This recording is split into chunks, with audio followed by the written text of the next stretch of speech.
Good evening and welcome to the Institute for Astronomy's live stream of tonight's lunar eclipse.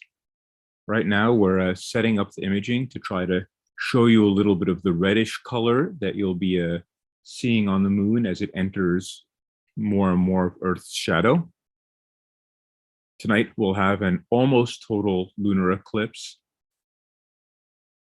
About 99% of the moon's area will be covered up, so we'll have just a little sliver as we get to the maximum, which will be at about 11:03 in the evening Hawaii time. We've got comments live on our YouTube, and you can ask questions there, and we'll be narrating and answering questions while we're enjoying the view.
Please feel free to ask questions in the comments on the YouTube stream. If you're outside, you can just go and see this with your naked eye. If you're in the right part of the world, you're in Hawaii or on the mainland US, although you'd have to be up pretty late or early to see it on the East Coast. And if you see a little cluster of stars near the moon, that's the Pleiades, also known as the Seven Sisters, or in Japanese, it's Subaru, or in Hawaiian, it's Makali'i. It's not an actual constellation, it's a cluster of young stars that were all born at the same time out of a cloud of gas. We're mostly enjoying the lunar eclipse tonight.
So right now we've got the images so that you can actually see some of the moon's mare, the dark, smooth areas. Mare, Latin for oceans, although they're not oceans, but they kind of look like them.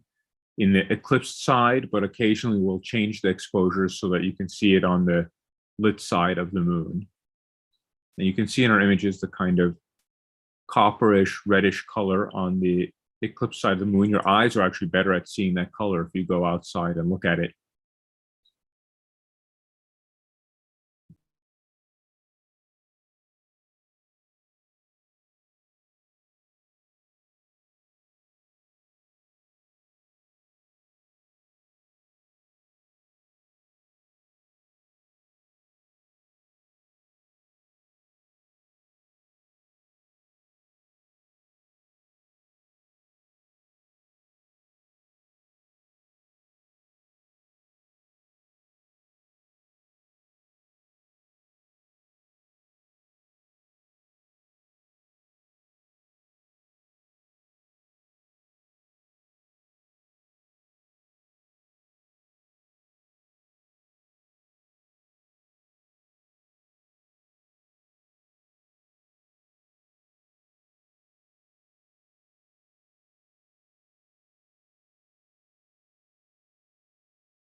So we're here streaming the near total lunar eclipse live from Honolulu, Hawaii.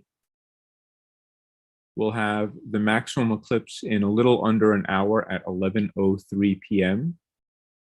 It's a long-lasting eclipse because the moon is at apogee, which is the farthest point in its orbit from Earth. Its orbit is not a perfect circle. It's a little bit squished in an ellipse. And at apogee, it is moving slower than when it's closer to Earth. So it takes longer to go through Earth's shadow.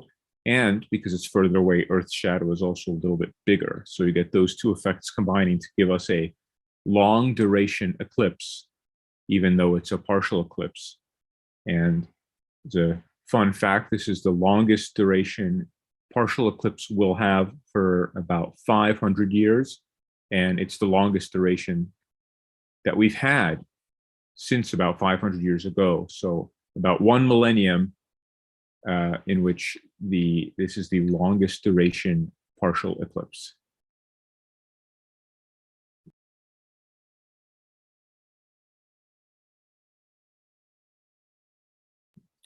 Oh, there's a great question. Is a lunar eclipse always during a full moon? And yes, both lunar and solar eclipses occur either when the moon is full that's when you get a lunar eclipse. Or when you have a new moon, that's when you get a solar eclipse. And in fact, eclipses come in pairs, and we have a solar eclipse coming up in December. But you'll need to be in Antarctica to view that. And we actually have a crew, our solar wind Sherpas, led by my colleague Shadia Habal, going out on a ship in Antarctica to view that solar eclipse and take scientific data. They're testing their equipment on the Majestic, which is one of the whale watching cruise ships here in Honolulu, because they've never had to observe from a moving ship before. So they'll be heading to Antarctica soon and observing the eclipse in December, weather permitting.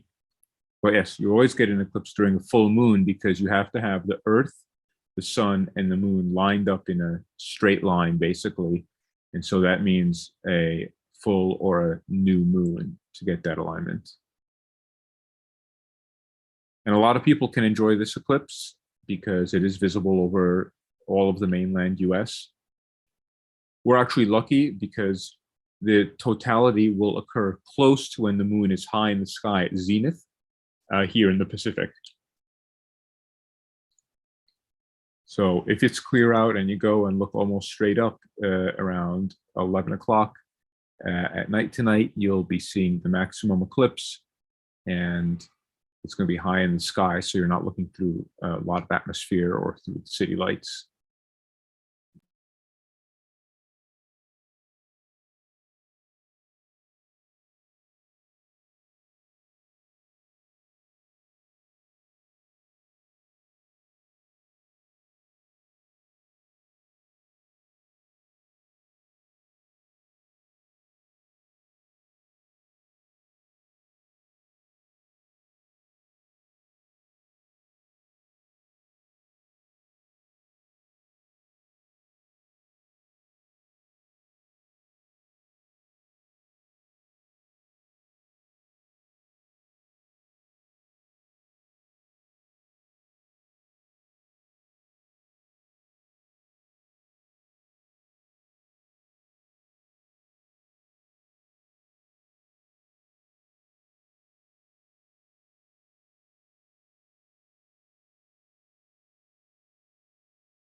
So we have a question about whether this will turn red like a total lunar eclipse. And yes, already on the images that you can see it's got that kind of reddish color.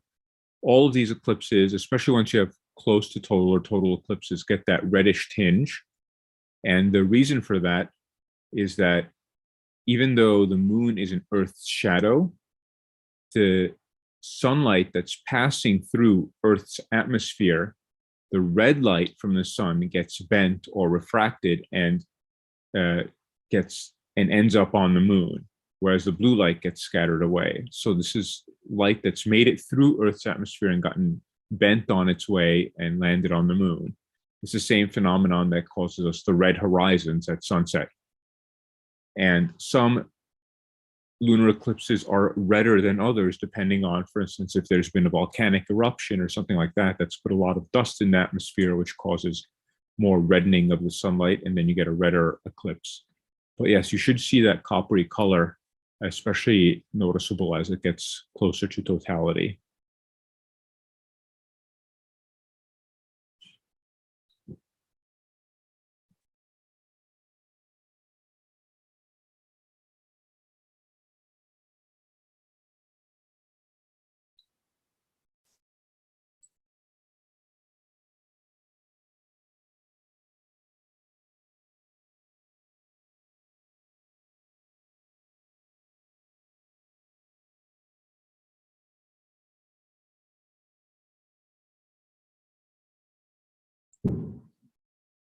Yeah, so that reddish color is the sunlight that is making it through Earth's atmosphere and is getting bent on its path to land on the moon. So even though the moon is entering Earth's shadow, so you would think it would just be darkened, some of the light does make it through because it gets bent around.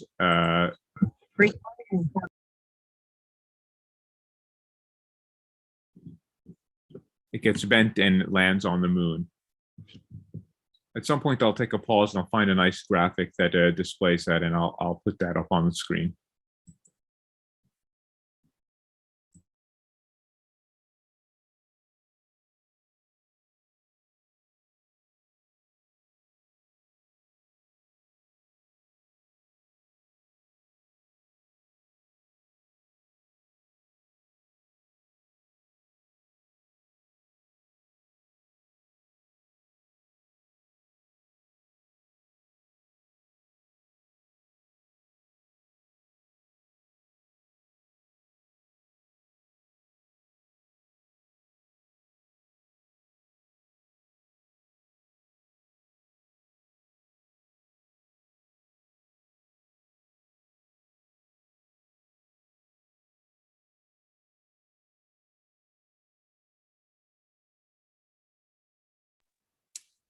Another question in the chat I see, Jeanette says, I see a red tinge on the right side. Is that correct?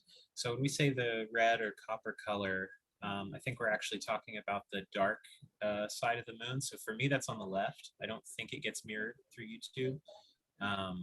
Right now, it kind of just looks like a darker, kind of gray.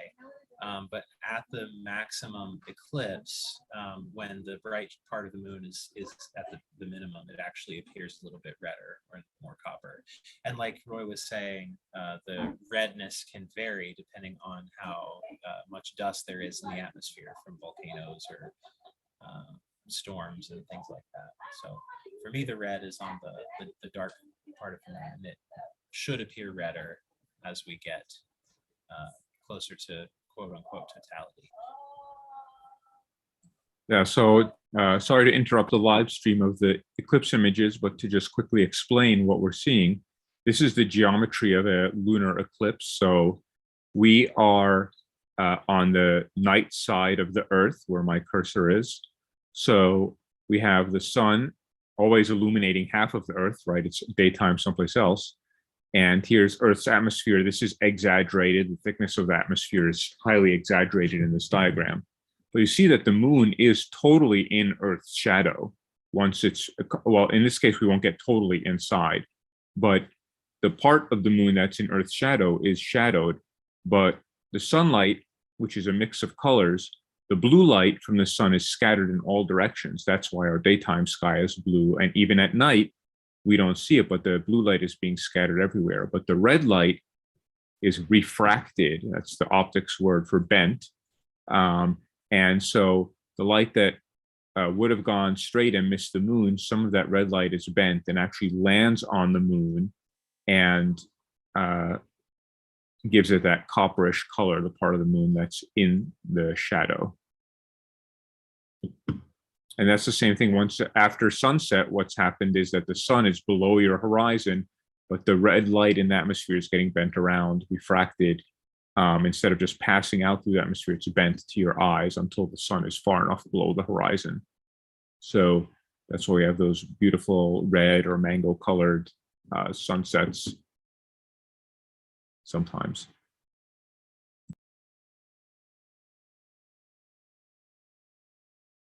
And we'll return to the live view here. And you might have noticed quickly that it said Alex Dzierba has started screen sharing. Alex is an amateur astronomer who kindly comes and volunteers and brings his telescope setup to my driveway and participates in these live streams. So thank you very much, Alex.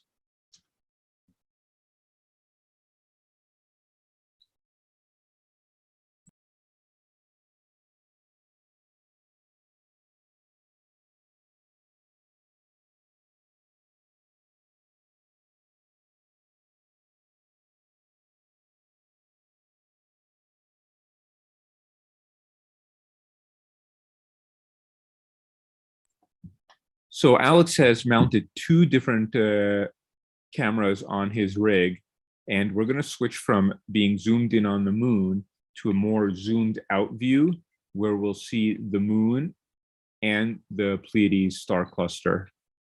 So that view should switch here in a moment.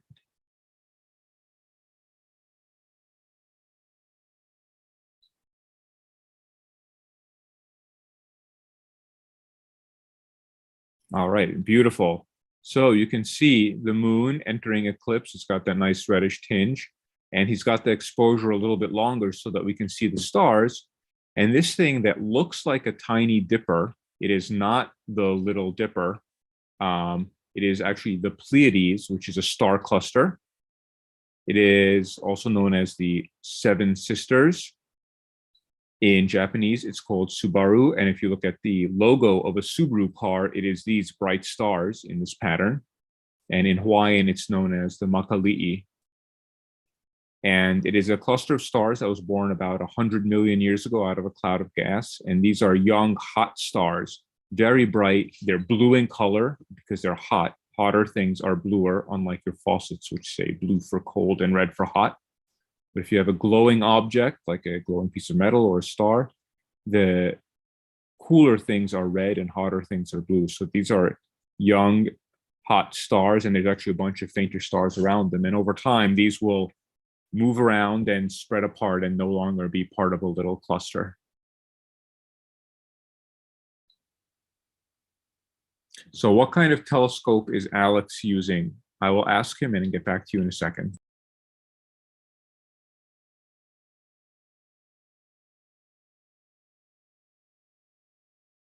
Okay.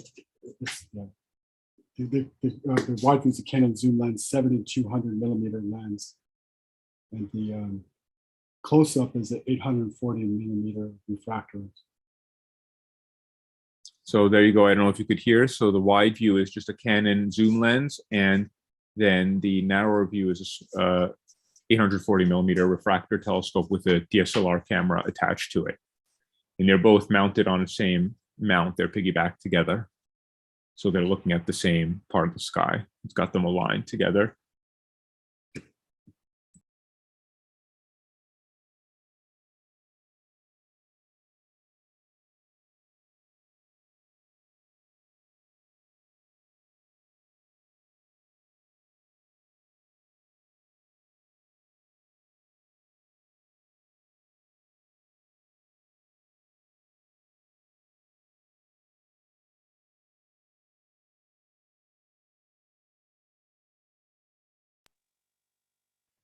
Someone asked a great question. What causes the green flash at sunset?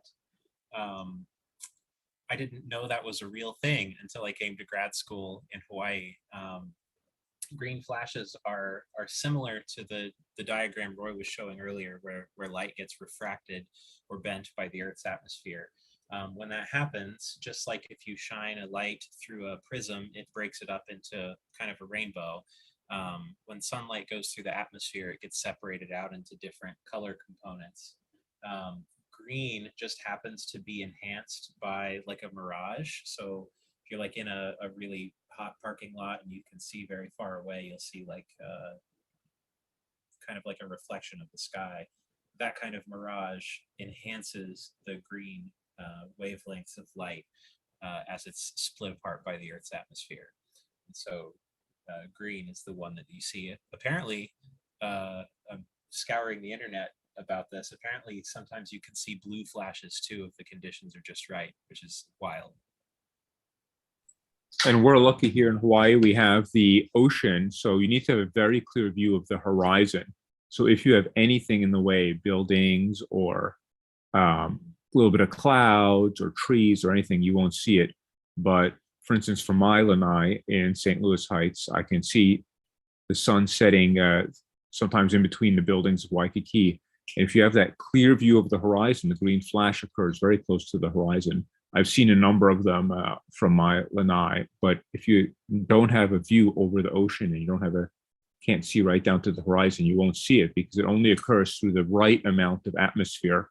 So you need to have that horizon view, but it's the same refraction phenomenon that causes the overall red sunset, and happens right when the teeniest bit of the sun is still over the horizon, and the green light from it there's just a moment when the green light is refracted in your viewing direction and you see that flash.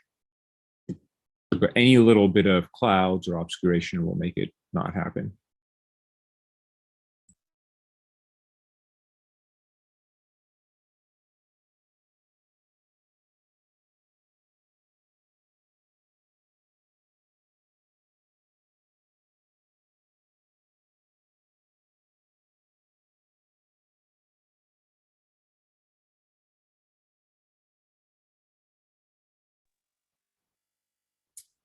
Carolyn noticed on the wide view, there are 3 stars to the upper right of the moon in a straight line. I think that's an artifact, right, Roy? I was just asking Alex about that, but yes, it looks suspiciously like an artifact. It could be like something like an airplane passing by. I do get air traffic over my house, so the blinking lights of an airplane could have been right through an exposure. I think it might have been associated with the little crosshairs that were on screen. If Oh, I that was could seeing be. the same thing Carolyn was seeing.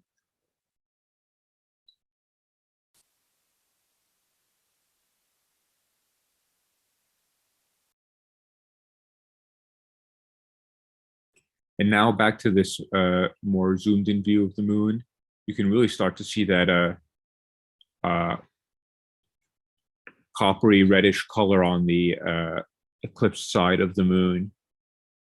And with the telescope, you can see the lunar features even on the dark side. You might notice that even in a non-eclipsed moon, but when you have something like a quarter moon or a very thin crescent moon, you can sometimes see the dark side quite well from a dark site. So if you're not in Honolulu with bright sky, but you're someplace darker, you can see earth glow, so the reflected sunlight just bouncing off the earth and hitting the moon, illuminating the dark part of the moon. So this is different now, we're in Earth's shadow, but you can sometimes see these lunar features even on the unlit part of the moon. And people have done experiments trying to understand what would a planet around another star look like to us by looking at the light that bounces off of Earth's atmosphere, hits the moon, and then comes back to us. Because if we were looking at a planet around another star, that's what we would be seeing, the reflected light from that planet. So it's one way that people think about what would Earth-like planets look like, what would their spectrum show if we were able to observe those.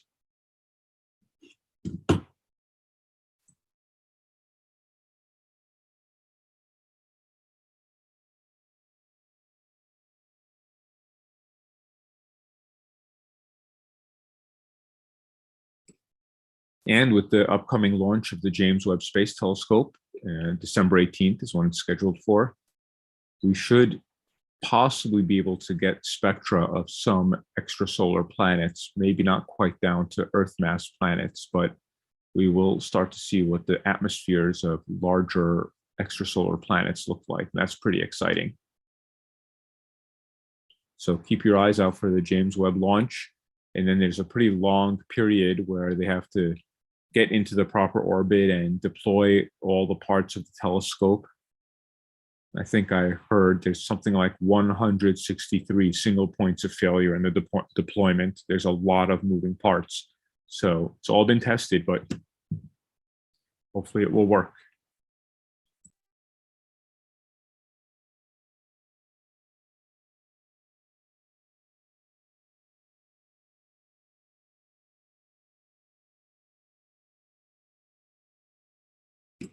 So for those who've joined the live stream more recently, we're the University of Hawaii's Institute for Astronomy, and we're providing this live stream of the eclipse from close to Manoa. Anyone can go out and enjoy the eclipse in a nice dark site with your naked eye or binoculars. It looks great. With the telescope, we can get a little bit more of the detail on the dark side. And we'll occasionally switch to a wider field of view where we can see the Pleiades. That's a pretty sight. In a dark site, you can see that naked eye as well.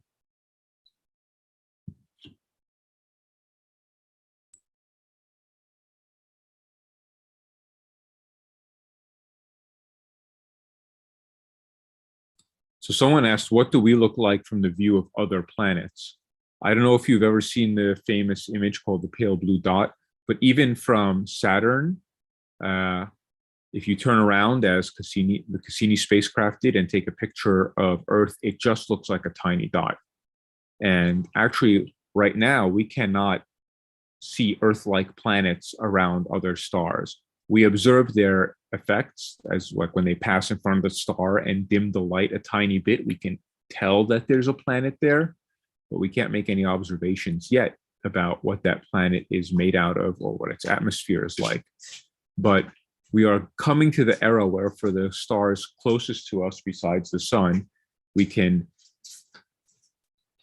possibly take spectra of those planets. We can block out the light of the star, the bright star that the planet is going around, and maybe get a spectrum of the atmosphere with things like James Webb or the upcoming very large telescopes that astronomers are hoping to build.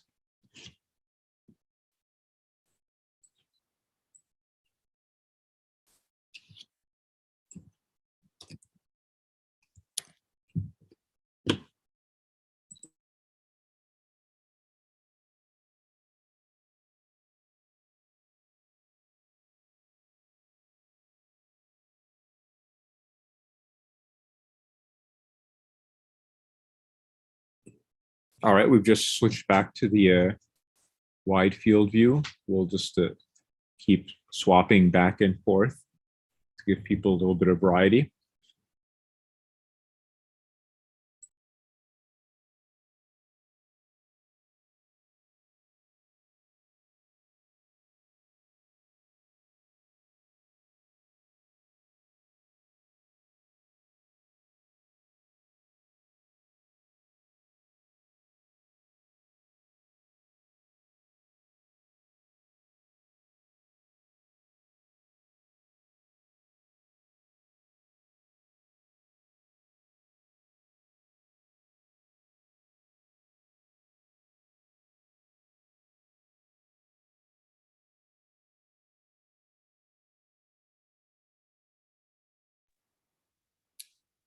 Carolyn asked, what kind of research does Dr. Habal do with solar eclipses? So the solar wind Sherpas are pretty interested in getting at the solar, what we call the corona. It's basically the sun's atmosphere. And we have a few different ways where we can study the sun's atmosphere, or at least different parts of the sun. We have some ground-based telescopes that can let us see parts of the surface. So like the Daniel K. Inouye Solar Telescope on Haleakala is one that we use for that. There's also some space-based observatories, so like the Solar Dynamics Observatory that we use to look at things like magnetism and solar wind coming from the sun. But Dr. Habal's group is interested in something in between there, something that is between where the solar wind happens and and between the surface of the sun, that you can only get during solar eclipses because the moon perfectly blocks out the disk of the sun, and so you can see the area that is just outside of the surface, and that's where some of the most interesting things happen. We know that gas coming off the sun gets really hot, up to like 1,000,000 degrees, and we're not entirely sure why it gets that hot. And then also trying to figure out what that gas is made of. Is it hydrogen? Is it iron? We know there's a bunch of different things in there, and so Dr. Habal's group is interested in figuring out what all is there. So I've just put up the website that they have. If you just Google solar wind Sherpas, you'll find their very nice webpage where they talk about their research. And this image right here shows the sun during an eclipse. So the moon is in front of it. And the red and green are images of the very hot gas taken at different wavelengths that are actually they're studying iron that's been ionized something like 15 and 16 times. So extremely hot gas, and you need a little bit higher temperature to ionize iron 14 times than you do 13 times. So it's giving you an idea of the temperature structure in these very outer layers of the corona and trying to figure out from that what the physics are that's driving this. And if you ever get a chance to go see a total solar eclipse, I highly recommend that you do it. There'll be one in 2024 in the mainland.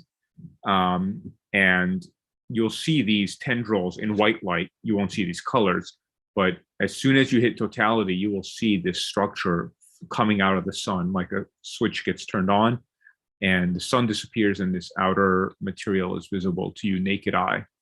It's pretty incredible. So I highly recommend people go check out a total solar eclipse sometime in your lifetime.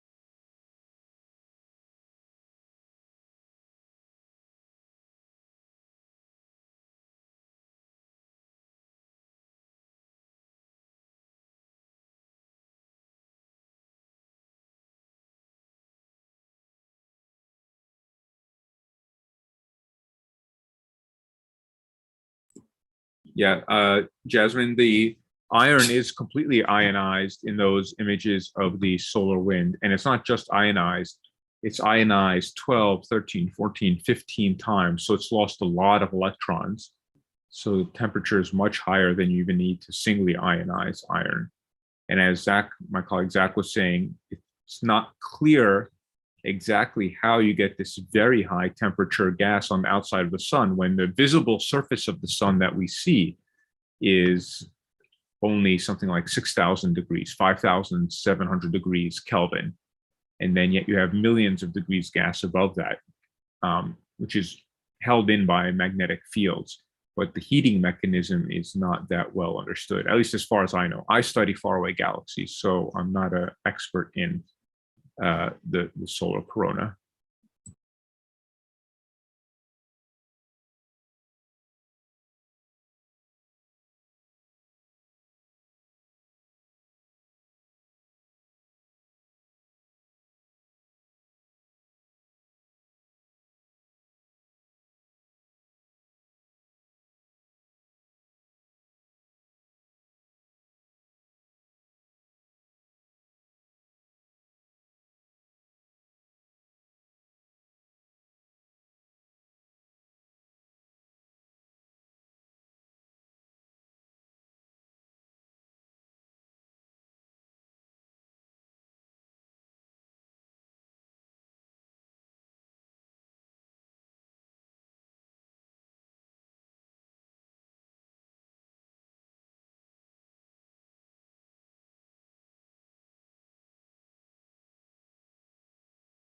So there was a question about the total solar eclipse that's going to happen on December 4th. That's only visible in Antarctica. And I'm not sure of the duration. It's a few minutes. So total eclipses usually run from 2 to maybe a maximum of 10 minutes. I think this one is pretty short.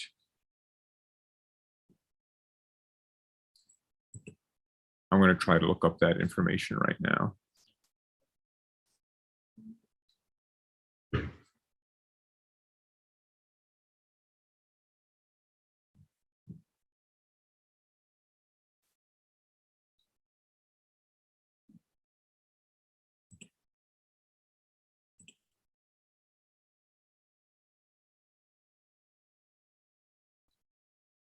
Oh, it only has 1 minute of totality, 1 minute. So it's a very short eclipse.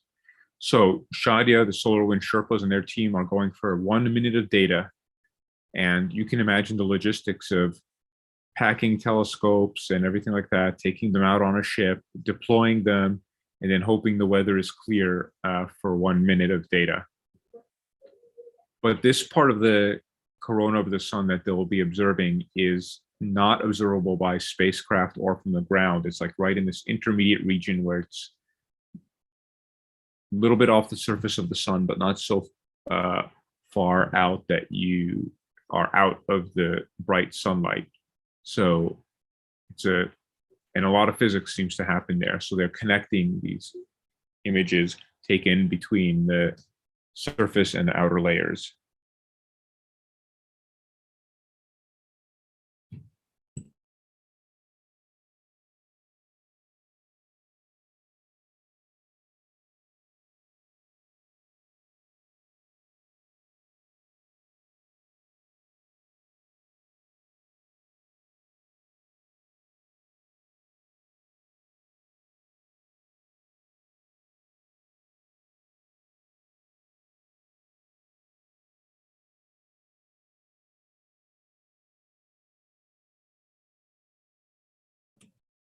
All right, we're getting close to totality. Totality is at, well, the maximum rather, it's at 11:03.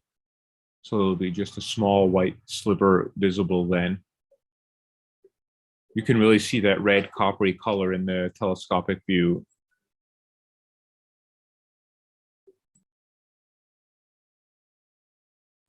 And I encourage all of you to walk away from your computers if you're someplace with clear skies and actually go outside. Go take a look at the eclipse with your naked eye. Go take a look with binoculars. You don't need any special equipment to see a lunar eclipse, and that's why it's one of the great astronomical phenomena that we can all enjoy.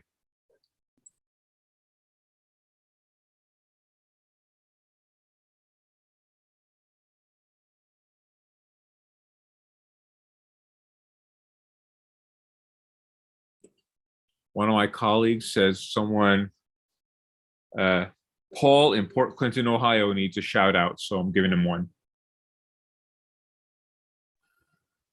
Oh, I'll give him a shout out too. I'm from Chillicothe, Ohio. And miraculously, I have actually visited Chillicothe, Ohio. What were you doing in Chillicothe? Doing a cross-country drive, taking some of the smaller routes instead of the big interstates. Nice. It's a good drive.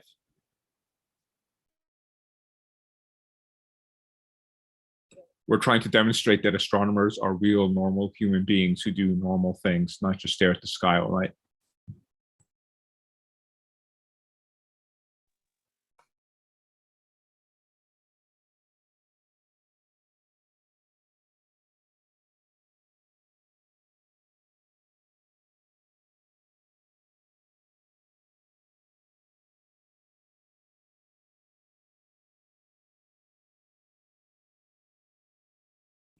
All right, now we're going to switch back to the wider field view.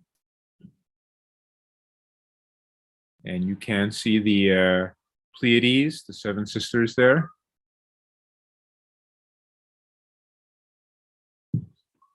And for those of you who are in Honolulu, I want to invite you to come on out to an event we'll be hosting in a couple of weeks at Ala Moana Beach Park, Magic Island on December 4th from 3 to 9 p.m.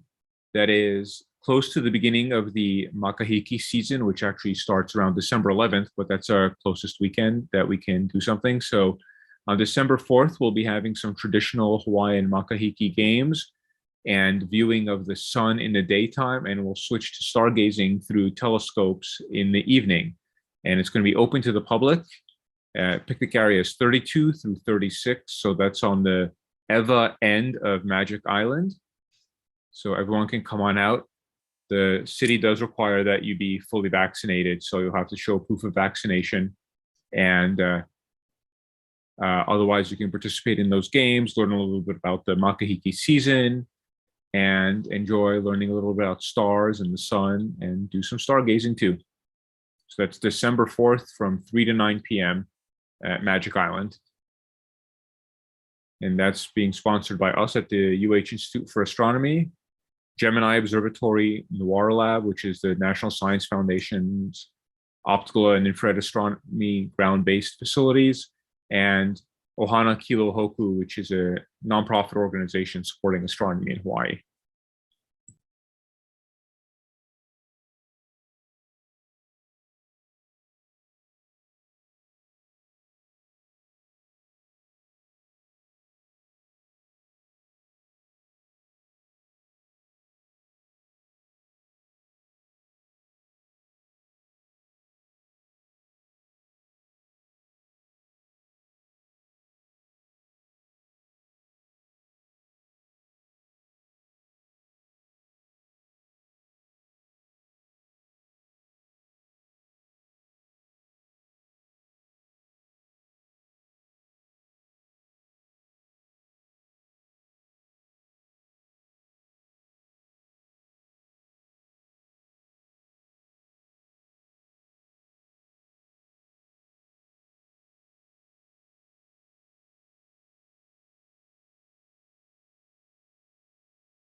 And if you happen to be outside observing the eclipse, then you might see a bright light in the western sky.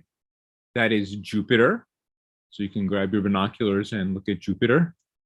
And then if you look kind of below the moon, kind of closer to the horizon, you'll see Orion, constellation Orion rising. The bright orange star closer, kind of in between the moon and Orion, is Aldebaran. So lots of familiar objects out there.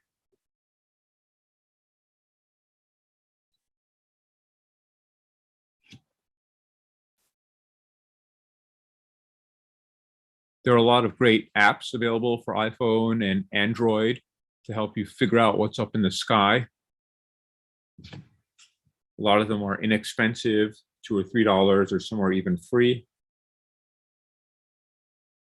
There's one called Planets, there's one called Sky Guide, there are a number of others that will help you just turn them on and point your phone at where you're looking, and it'll show you what's up in the sky.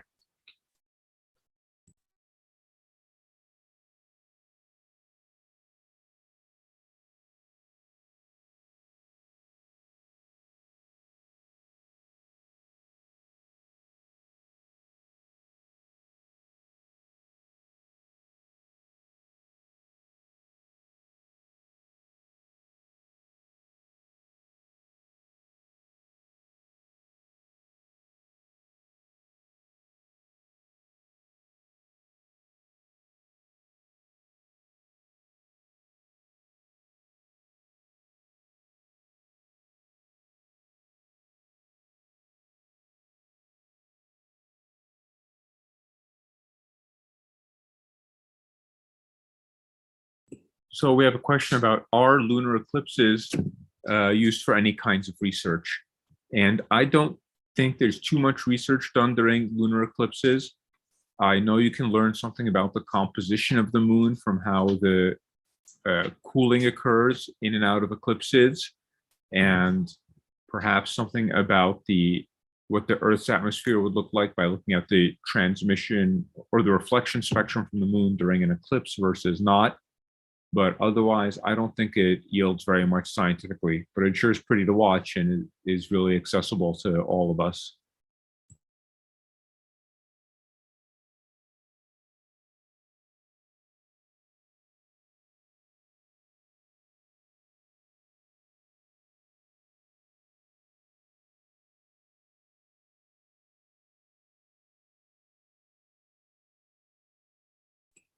For the ancient Greeks, they realized that the fact that the Earth's shadow is round tells us that the Earth is a ball, a sphere. And they were probably not the only ones.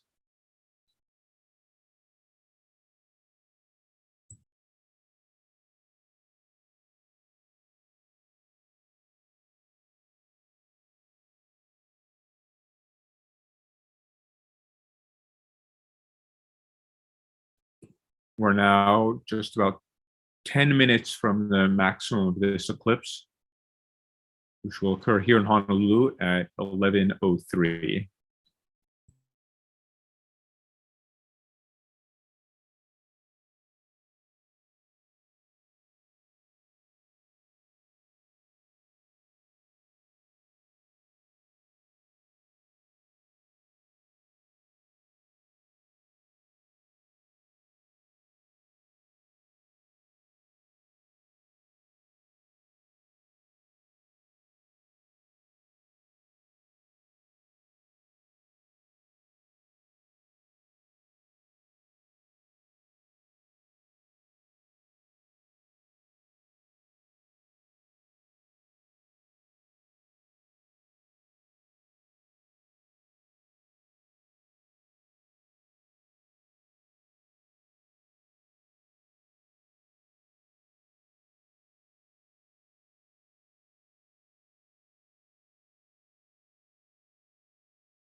All right, we're only about 5 minutes from maximum. We're going to switch over to the wide view for a couple of minutes.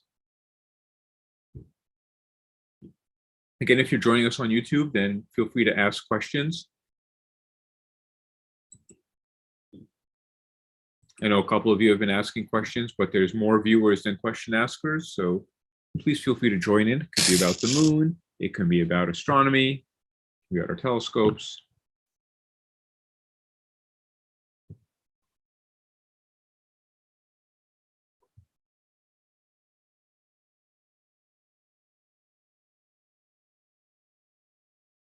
And we'll be having more public stargazing events online like this in the future. So you can check us out on Facebook, Twitter, Instagram. We're UHIFA, UH Institute for Astronomy, on all of those, just like we are here on YouTube. So we post about our upcoming events there, as well as on our website, which is ifa.hawaii.edu.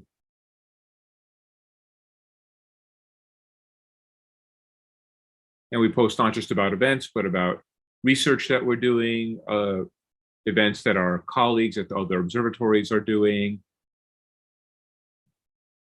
astronomical goings on like meteor showers or eclipses or rocket launches or other interesting things for you to go and look at.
Well, we got a totally unrelated question. Well, it is an astronomy question on the elastic universe theory, which I'm not familiar with, but I think any such theory would have to match a great deal of existing data, but also, as any other scientific theory, have to predict a new observable that would distinguish it from current theories that seem to fit the data well. So, for instance, Einstein's theory of relativity and other related models of the expanding universe made predictions about, for instance, there being a cosmic microwave background, which had not been observed. And it took many decades to actually observe it. So any new theory would have to not only explain what we already see, but also make a prediction of something else that would differentiate it from current theories. So even things like string theory, which many of you have heard about, currently are not able to make observable predictions. So they are working on making those kinds of predictions. But until then, we don't really have any way to test them.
somebody asked a good question. Is this a supermoon?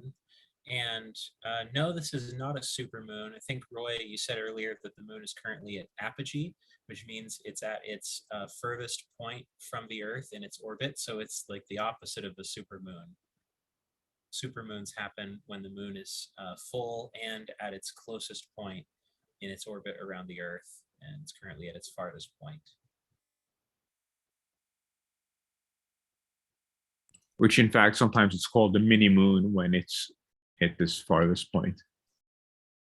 And the difference is somewhat noticeable. I think it's plus or minus 5% in terms of visible size.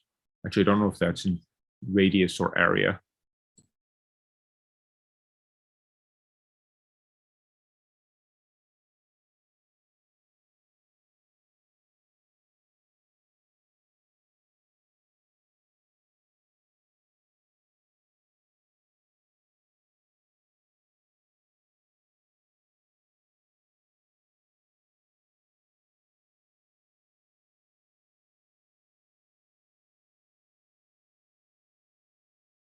And someone asked about the crater with all the rays coming out of it, which is kind of on the, I would say at the 4 o'clock hour, I think is the one you're asking about. That's Tycho crater.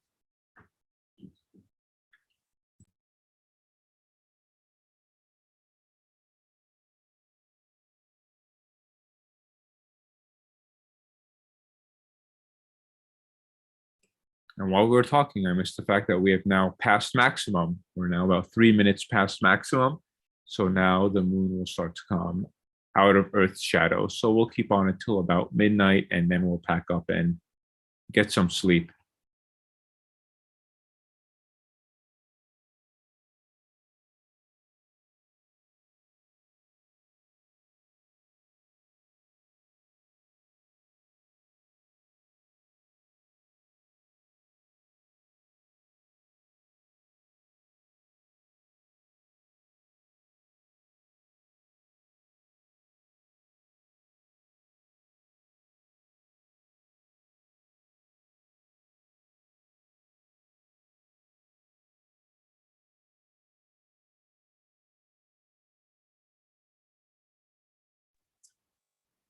Someone asked, why is the moon in our stream oriented differently than it appears in the sky? And I think that's just either the way the telescope is oriented or the way the camera and the telescope is oriented. It just happens to be rotated from the way it looks when you're standing up.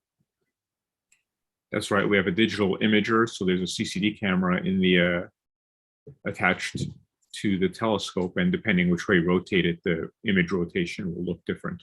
In addition, with the telescope, you can have flips of images, left, right, or down, depending on the optical configuration, number of mirrors.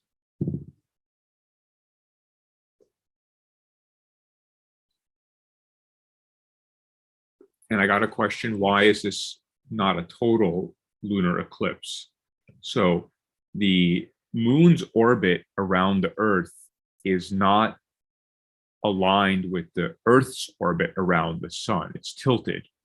So usually we don't get an eclipse every month because typically the moon is either above or below the Earth as seen from the sun. So it's not in Earth's shadow.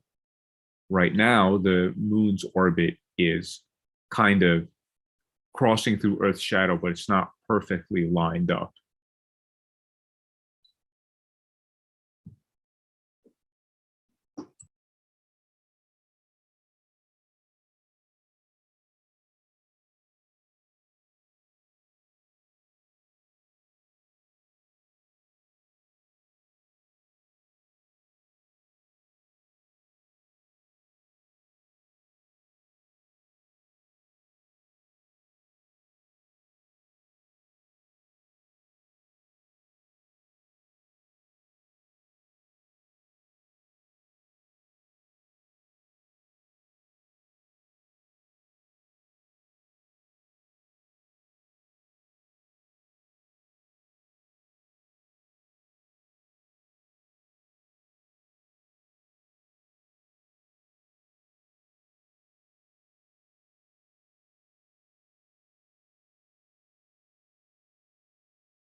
So a little Astro 101 lesson here.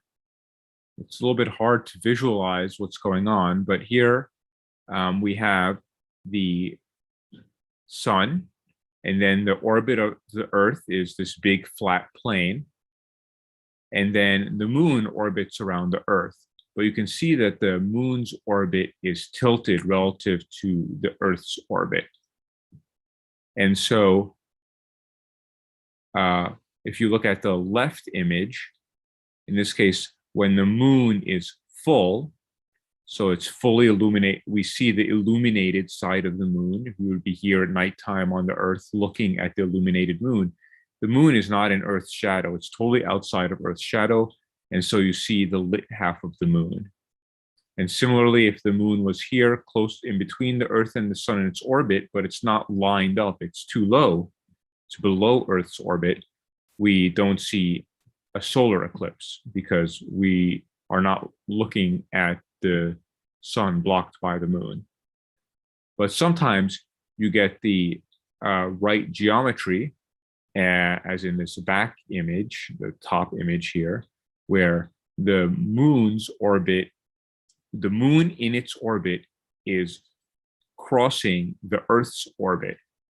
And so then you either get a solar eclipse or a lunar eclipse.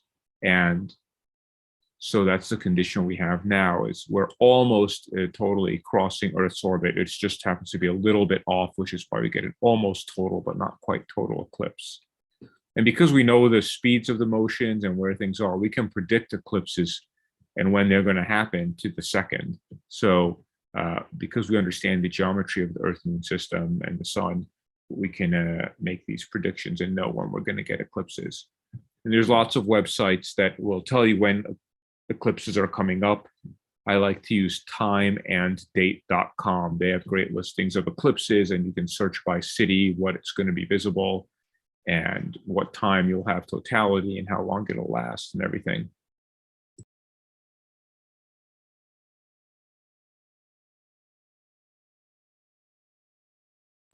And now back to our regularly scheduled programming.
You're welcome for the visuals. We enjoy teaching a little bit of basic astronomy and how we understand these things while we do these live streams.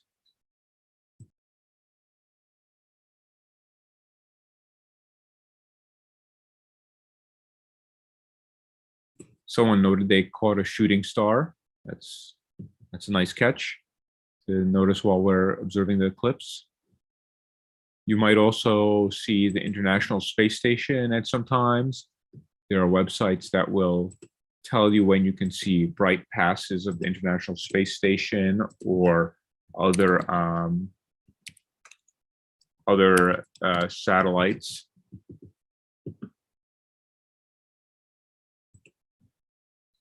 The one I like to use is heavens-above.com. It's not the most user-friendly interface, but you can choose what satellite you want to look at, and you can choose where you are, and then it'll tell you when and where to look to see the space station passing by. And at night, it's actually quite bright.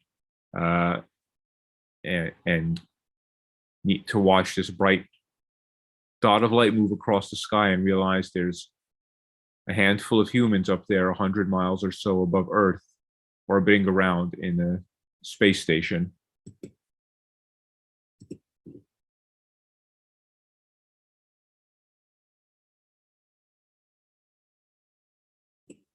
You can go outside and see that the moon is actually reddish colored. We were talking about that earlier, that copperish reddish color is due to the refraction of sunlight through Earth's atmosphere and getting the red light being refracted or bent and landing on the moon. So even though the moon is in Earth's shadow, the red light from the sun that's passing through Earth's atmosphere is bent and lands on the sun and gives it that coppery color during an eclipse.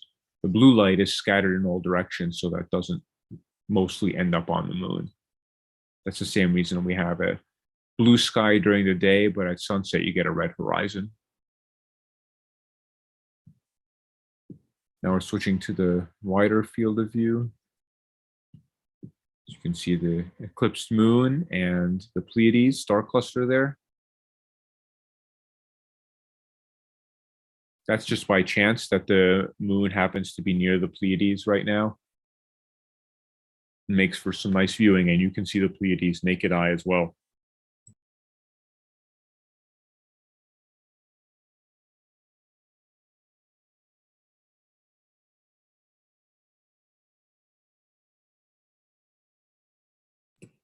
And I'm realizing as I'm talking that what I'm seeing on my screen, which is the feed that's going to YouTube, shows up about 15 seconds later on the actual live stream. So if something's not making sense when I say it, hopefully it'll make sense once it shows up.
So someone asked about the Cyrocycle, and that is a length of time that's related to how long it takes the moon's orbit and the Earth's orbit and various other things to repeat their orientations.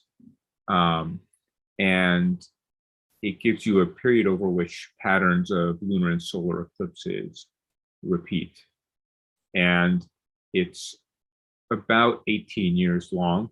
So you'll see patterns of eclipses repeating on that time scale. It's not a perfect cycle because of various motions that happen in our solar system. But if you Google it, NASA has some nice websites that try to explain it. There's so many different things moving. You have the Earth moving around the sun, the moon moving around the Earth, and small changes to the orbits that happen over time that impact the cycle. But it is a somewhat repetitive cycle that lets us predict when eclipses will happen.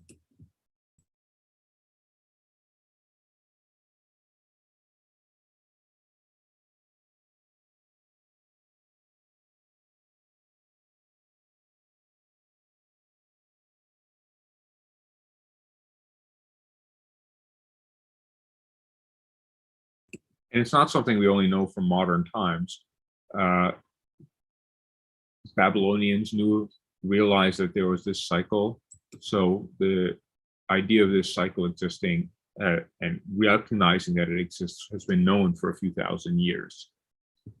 So ancient humans, but humans from a few thousand years ago, even before they had modern instruments, especially since skies were very dark, they made very detailed measurements of the timing of eclipses, of the seasons, and things like that, and actually knew quite a bit about the geometry, or at least ideas about the patterns that happen in the motions of the Earth, the Moon, some of the brighter planets that they could see, Venus, Mars, Jupiter.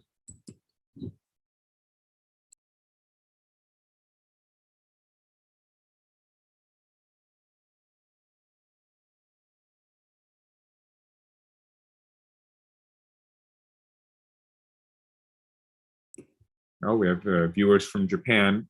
That's great. I'm glad that this is reaching worldwide.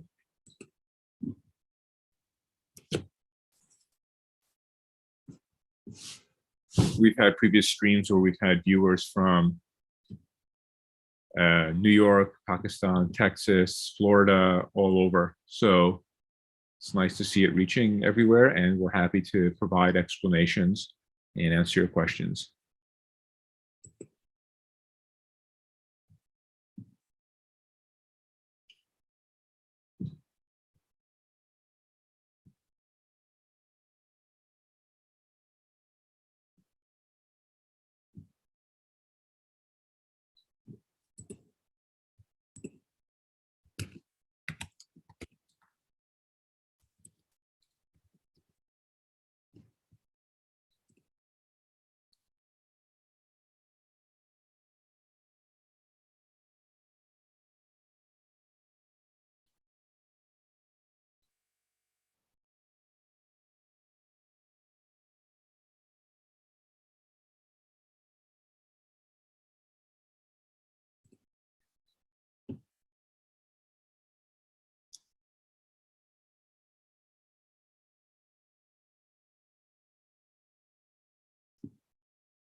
Someone mentioned that they saw some shooting stars. We are at the peak of the Leonids meteor shower, so I don't know if we'd be seeing any of those here right now, but that is a possibility.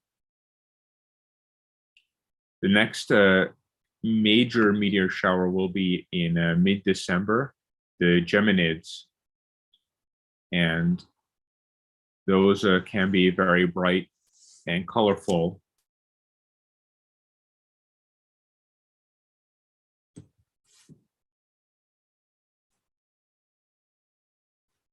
And of course, when the moon is full, usually you don't see that many shooting stars, that many meteors, just because the sky is brighter. But now during the eclipse, that's countered a little bit. So maybe it's a good time to see a few shooting stars during the eclipse.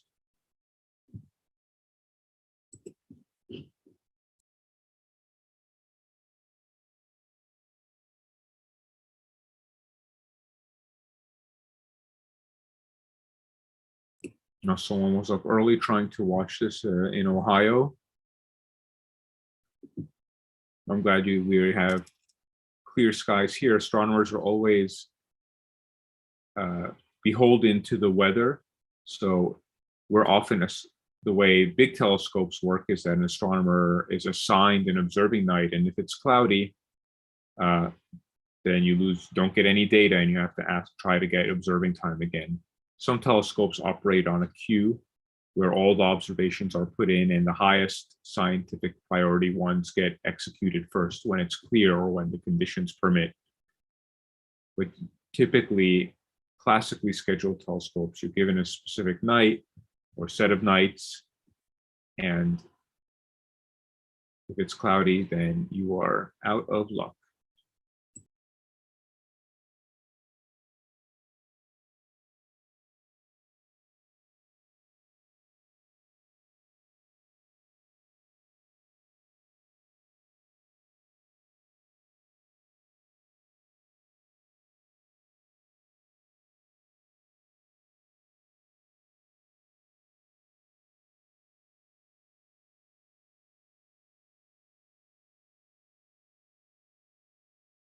Let's come to close.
Good night, Norm. You're welcome.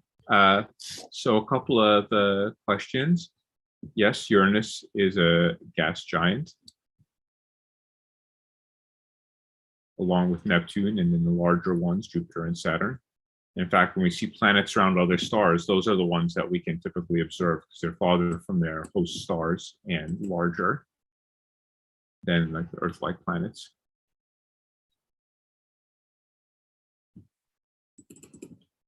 Someone asked, when will this happen in Malaysia?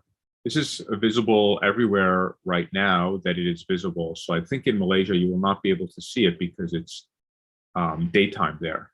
So only certain parts of the world can see it. So we can see it. North America, like the US, can see it, although it's early in the morning for them.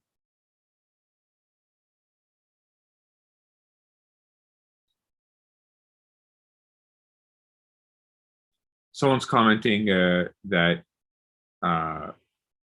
when you take a picture, it looks like a normal picture of the moon. And that's because if you're using a cell phone camera or regular camera, the sensitivity of those and the way they record light is different than our eyes. Our eyes are what we call logarithmic detectors. So are our ears. If you've heard of decibels, that's a logarithmic system. So 2 decibels is not twice as loud as 1 decibel. It's some kind of exponential scale. And our eyes can see faint and bright things at the same time, whereas a digital camera counts the amount of light linearly. So it has a hard time. If you want to see something faint in your digital image and you expose for a long time, the bright parts get overexposed. But our eyes and our brains working together with our eyes do better in terms of seeing the faint eclipse part and the bright part of the moon at the same time.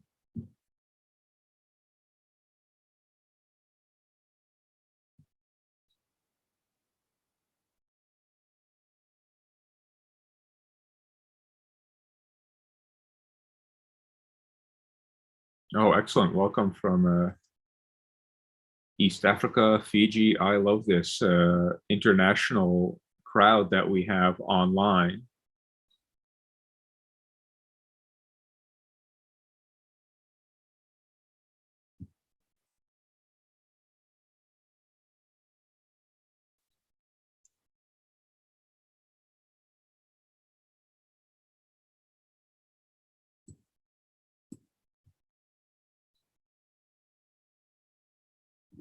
A lot of times the images that you see that are taken with the digital cameras, even telescopes, they require processing to be able to display it in a way that is similar to what our eyes see.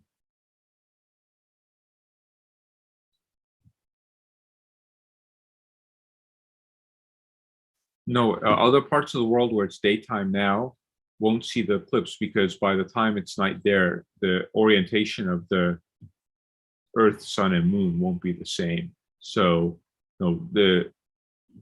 you would have to be observing right now for the eclipse to be visible. So your time of day or night might be different. So the people on the East Coast of the United States, for instance, where it's now 4:30 in the morning, are seeing the same eclipse, but they're not seeing it high in the sky. They're seeing it setting in the west. And so if you can't see this eclipse tonight, you're not going to see it tomorrow. It's happening simultaneously for everybody, but the time of day where you are is different.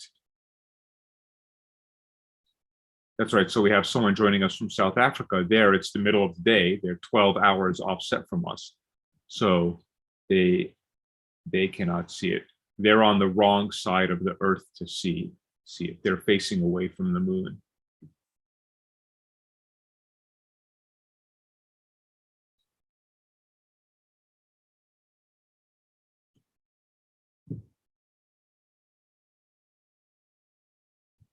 Here in Hawaii, it's 11:30 at night. So on the west coast of the United States, it's 1:30 in the morning. On the East Coast, it's 4:30 in the morning.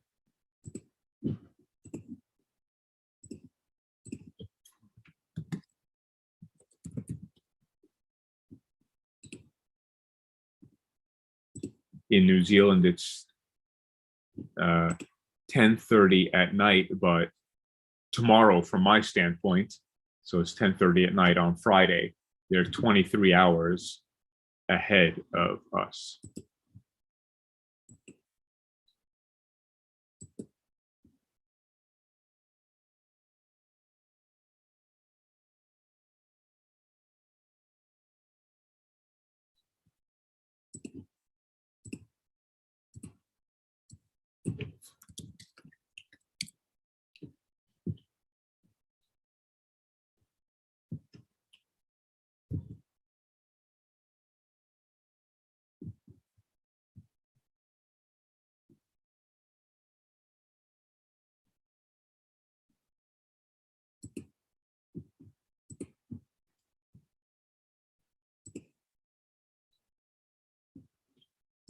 So someone asked if this is visible in the West Indies. They're on the same time zone as the East Coast. So yes, they will be seeing this eclipse as the moon is setting.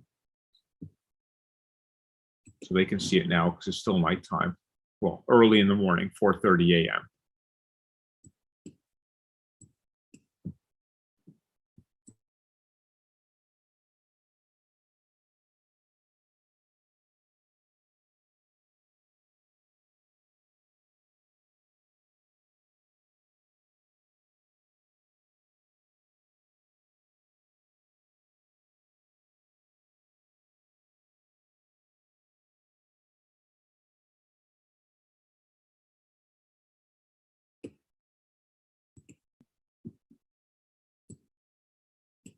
Yeah, anywhere where it's currently nighttime, you can see the eclipse. But if you're not seeing it now, and it won't be nighttime for a few more hours, you're not going to see it because the eclipse will be over.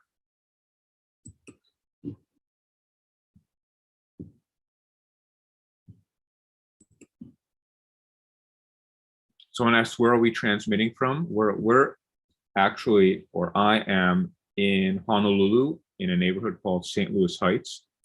And I'm giving away some secrets here. I'm sitting in my driveway with my friend Alex Dzierba, who's brought his telescope and electronic cameras over. And since the moon is bright, it doesn't matter that I have a street light on my street. But I do have high-speed internet, and I have power and snacks. So I'm ready to go for the evening. So we're live streaming just from a neighborhood in Honolulu. And anywhere it's dark, if it's clear skies, you can step outside and enjoy a view for yourself. You might not see as much detail with your naked eye as we're showing through the telescope, but you can see it. If you grab a pair of binoculars, you'll get a great view.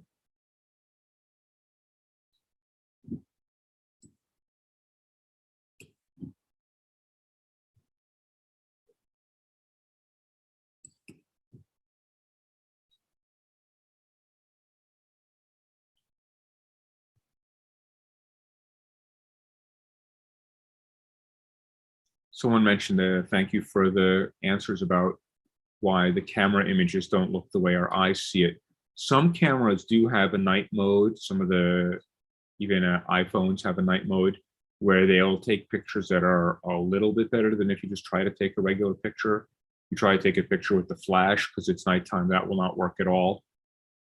But some of them will take an exposure that will give you some reasonable image, but it might have to expose for so long that it gets blurry. So you might need a tripod to operate like that.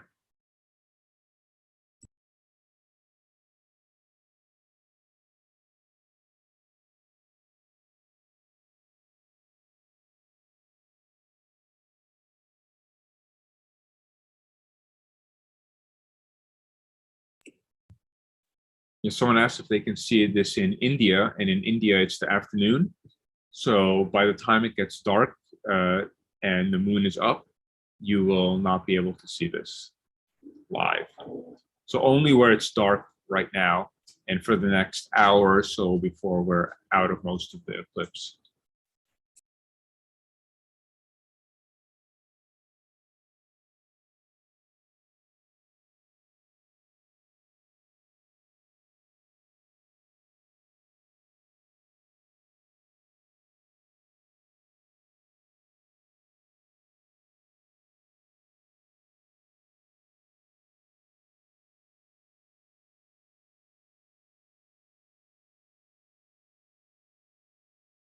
Yeah, this is not, we're not in India where you can't see it right now. We're in Honolulu, Hawaii. And we're lucky the eclipse was around maximum at 11 p.m. here when the moon was very high in the sky. So we actually get to see the entire duration of the eclipse from the very beginning to the very end with the moon quite high in the sky.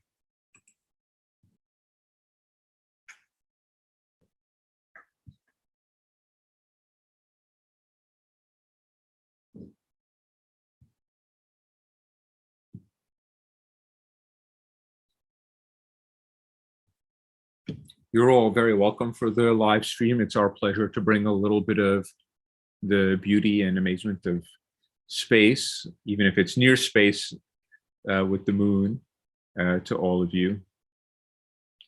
Yeah, someone's mentioning that they see the orientation differently. So yeah, the image may be flipped by the camera or rotated because we have a digital camera and that has its own readout, square imager, and it's just rotated relative to what you're seeing with your eyes.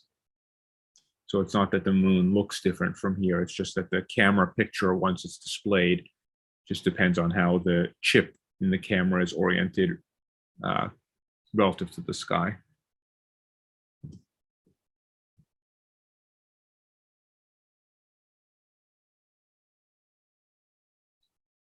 And you'll see the reddish color gets harder and harder to see as more of the moon is lit.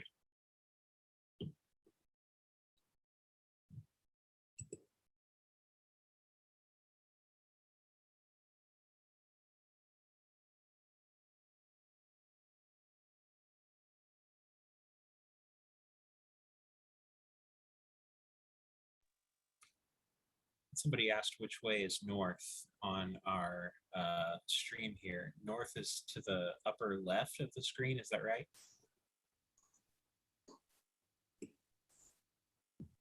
I'm not sure. And it may actually be different on the wide field and the zoomed in view, but good point. I will ask Alex because he has his mount polar aligned.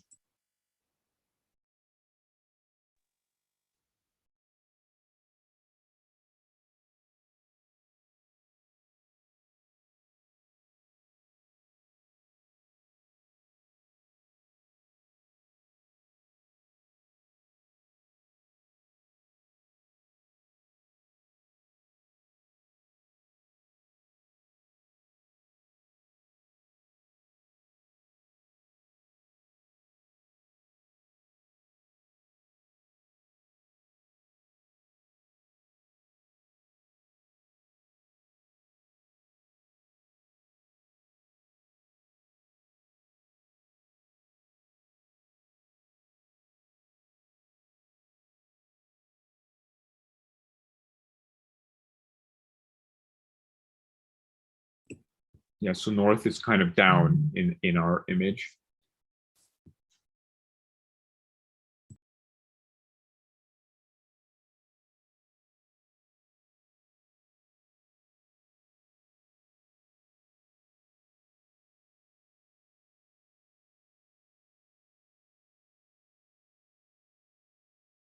Yes, we're on our way out of the eclipse. We're now almost 40 minutes past the maximum. So we'll see the lit part, more and more of it getting lit and looking brighter.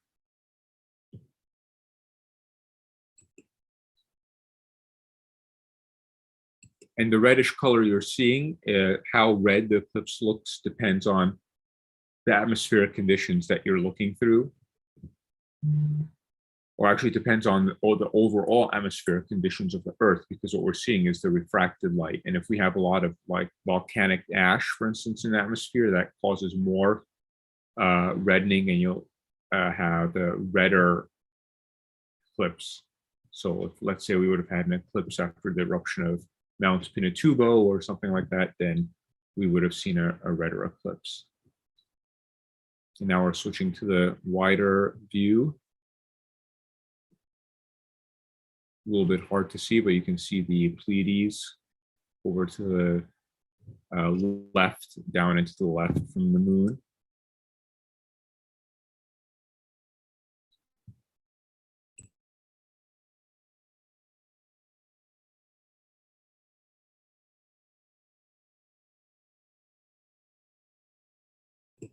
So as the moon's coming out of eclipse, we're making the exposure shorter, so it's harder to see the Pleiades. But just to highlight that for you, we're going to increase the exposure time a little bit, and then you'll be able to see the stars of the Pleiades a little bit better coming up soon. It looks like a tiny Little Dipper. It is not the Little Dipper or Ursa Minor. It is the Pleiades star cluster. Subaru, for those of you in Japan. Makali'i in Hawaiian. I do not know what the name of that is in other languages.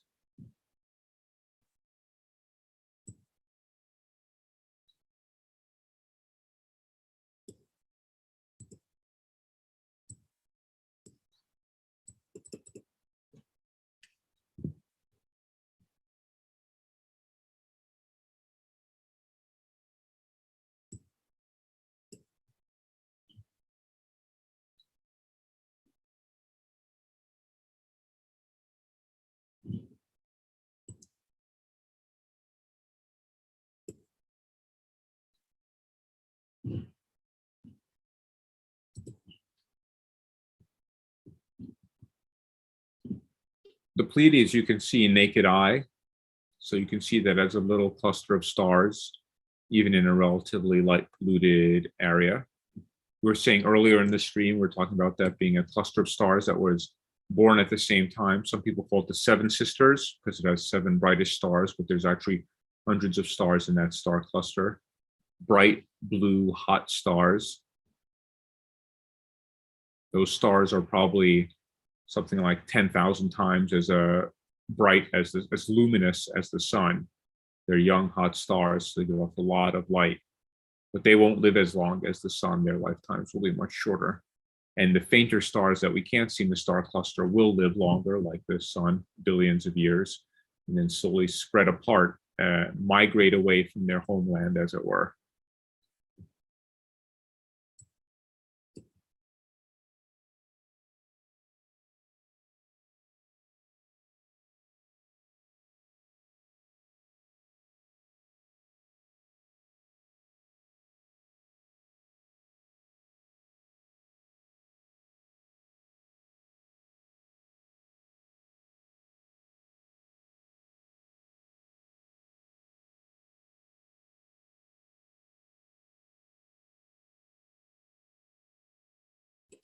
Yes, someone mentioned the Stellarium app. So Stellarium you can run on your computer. It's available for free for Mac, PC, and Linux. And it's not the absolute most user-friendly, but it is a great app and it has a lot of tools in it for seeing what's out there. A lot of us just use our phones now, and there are a lot of great apps for iOS and Android. that are either free or just cost a couple of dollars, where you can just hold up your phone and see what's in the sky in the direction that you're looking. I use Sky Guide on my phone, but there are a number of others that work great.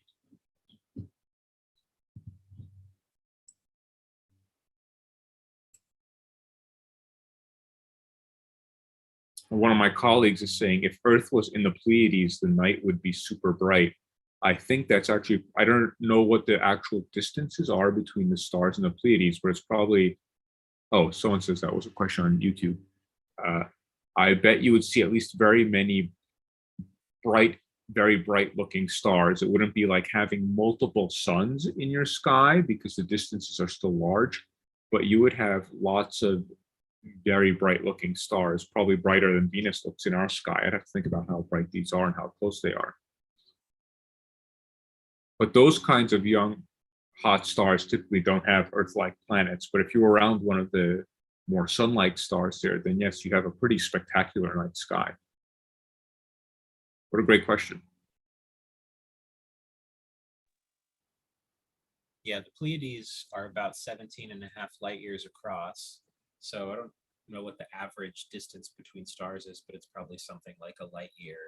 And the sun's closest neighbor, Proxima Centauri, is like 4 light years away, and it's still just a teeny tiny dot in the sky. So Pleiades stars are bright and blue, so they have an advantage over something like Proxima Centauri, but still not as luminous as the sun. Yeah, it would probably like having a bunch of bright Venuses in your sky or something like that. There are planets like Tatooine that people have discovered where it's planets that orbit multiple stars. So they are planets that have 2, and I think in some cases even 3 suns. And sometimes those suns are very similar to each other. So it's like having 2 suns like ours in the sky. And sometimes it's like having one bright star like the sun and then one much fainter red dwarf, which is like 10,000, 1/10,000th as bright. So there's all kinds of interesting configurations out there. So even though Tatooine, when it was first envisioned in the 1970s, was science fiction, we've now actually discovered planetary systems that look like that. And that has nothing to do with this lunar eclipse, but it's cool to talk about.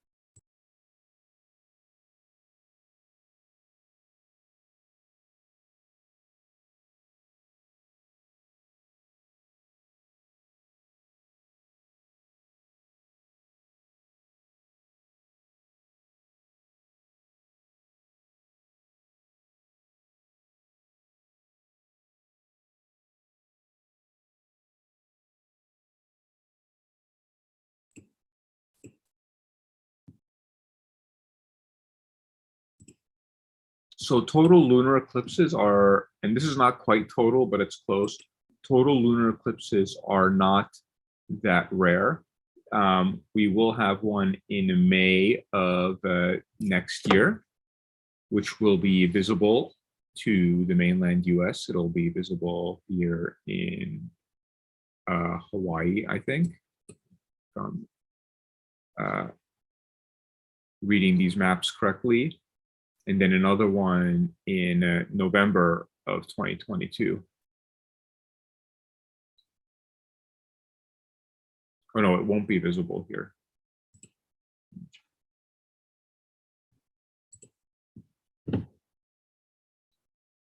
Yep, so the next total lunar eclipse, which is in May of 2022, will be visible in all of South America and Central America, except for a little bit of Mexico, in the eastern US, to like Nova Scotia, maybe even Ontario, Canada.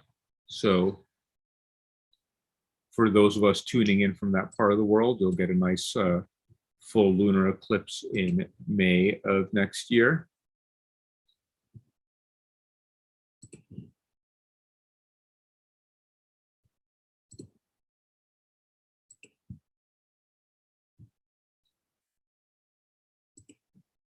And then in November of next year, there'll be another total lunar eclipse that, once again, Hawaii will be right in the middle of. So I'm sure we'll be streaming that.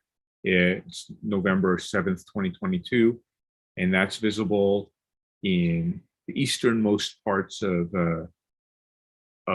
eastern China, a little bit in Japan, Indonesia, and then all the way to the western United States, Canada, Alaska, most of the islands in the Pacific.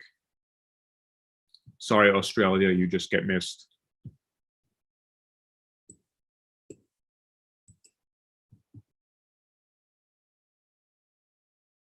But again, I recommend timeanddate.com is a great website where you can see when the upcoming solar and lunar eclipses are and other interesting astronomical phenomena, and search by your city and see what's visible, or go to a specific eclipse date and see where it's visible. They're nice maps.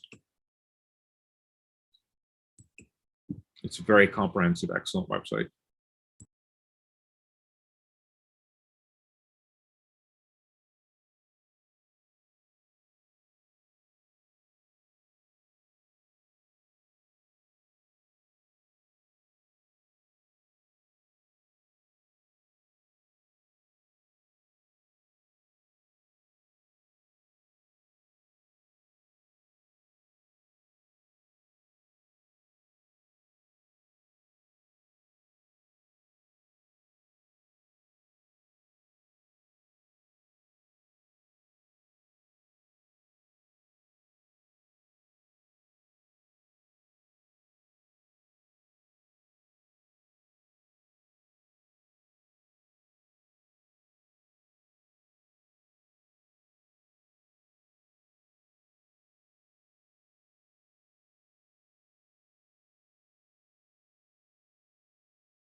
Someone mentioned in the chat a video where all the planets fit between the Earth and the Moon. It actually blew my mind.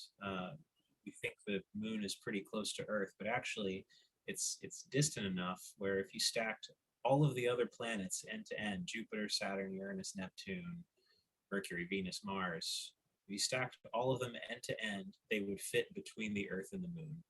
That's how far the Moon is from the Earth. It's wild. Yeah, so the moon is about, when I teach my students, I teach them to think in factors of 100.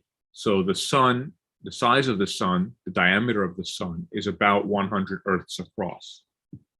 The Earth is about 100 sun diameters away from the sun. The moon, if I'm remembering correctly, is 100 Earth diameters away from the Earth. But Jupiter is only 10 times Earth's diameter, so is Saturn. And those are the big bosses of the solar system. So if you add those up, that's only 20 Earth diameters. Uranus and Neptune are 5 Earth diameters each. So you still got plenty of room. So our solar system is, even though it's a busy place, it's very empty. And if you come out to our Makahiki event on December 4th, we're going to bring out a scale model solar system where we represent the sun by a tennis ball.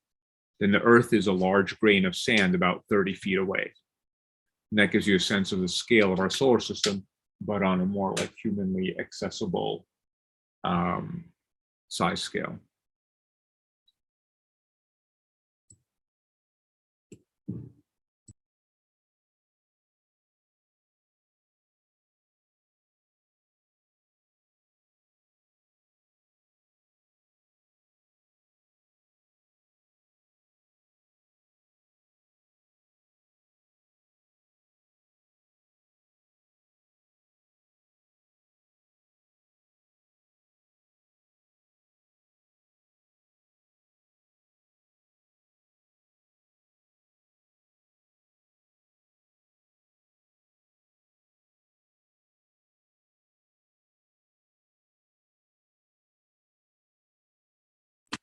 All right, so yeah, the Earth to the Moon is about 240,000 miles, and Jupiter is about 80,000 miles across. Saturn's about the same.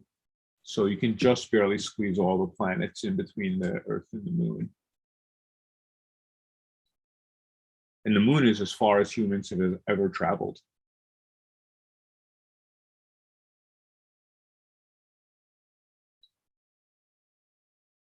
In that scale model solar system where the sun is a tennis ball and Earth is a large grain of sand, Jupiter is 200 feet away from the sun.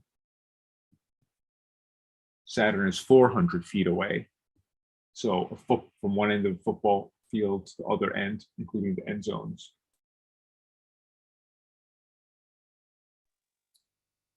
We actually did a nice video tour of the scale model solar system that you can view on the, I think, Mauna Kea Observatory's YouTube channel last year.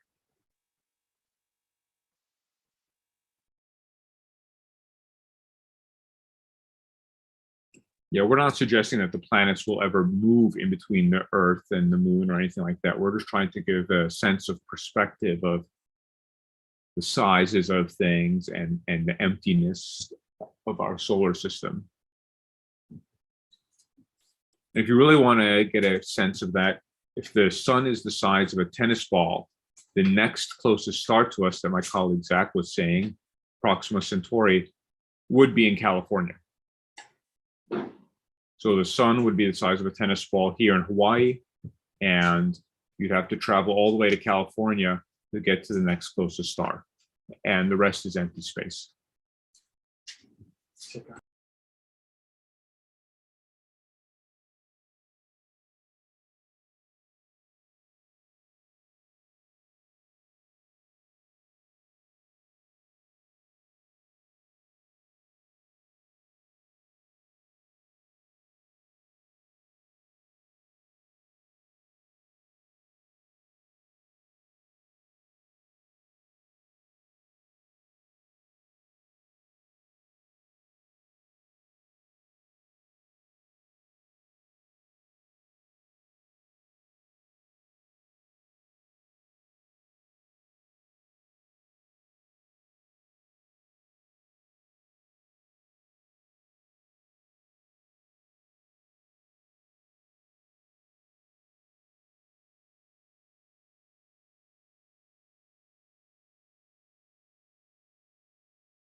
So come back next year when we have a total lunar eclipse that is really going to be awesome in Honolulu.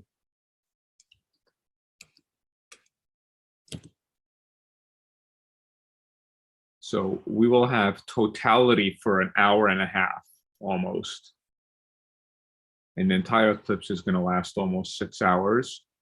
And it'll be very similar to tonight's. It's partial eclipse will start at 11 p.m. and totality will be begin just after midnight. So about an hour later than tonight's was.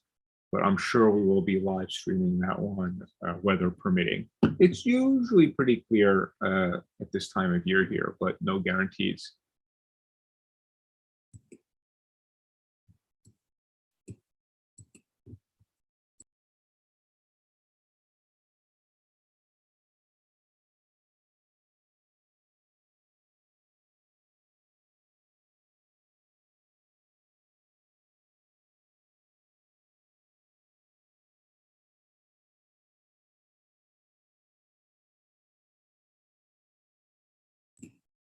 I see people asking us to send out notifications about our future eclipse viewings.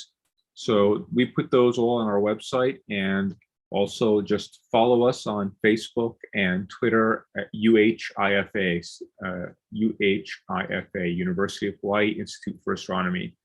And then we post all these events, advertise them there. So you can keep up with them, not just eclipses, but other ones. And I'm about to purchase a new toy that'll let us do a more deep sky objects at random times. We'll have star parties where we'll share whether we look at planets or nebulae like the Orion Nebula and things like that, and host star parties where people can ask us questions about what we're showing. Someone asked about what's up with the James Webb Space Telescope, still scheduled for launch on December 18th, and then something like a month or a few months of unfolding, traveling to its final orbital location, and then unfolding all of its moving parts. And then we'll know if it works or not. We've got our fingers crossed.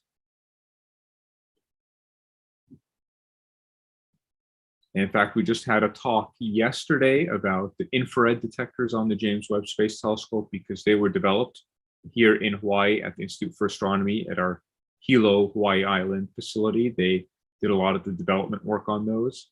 And then we're going to have a talk on December 1st, streaming right here on YouTube, UHIFA, at 5:30 p.m. Hawaii time on December 1st, about the future of infrared detectors that we're already working on.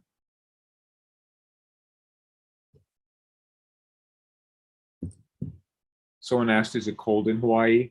Well, it's midnight and I'm sitting in my t-shirt and shorts in my driveway. So no, it's not cold in Hawaii. It does get down into the 60s and sometimes the 50s in the wintertime, unless you're up on Mauna Kea, where it is freezing right now, because that's 14,000 feet elevation, and they do get snow there in the winter.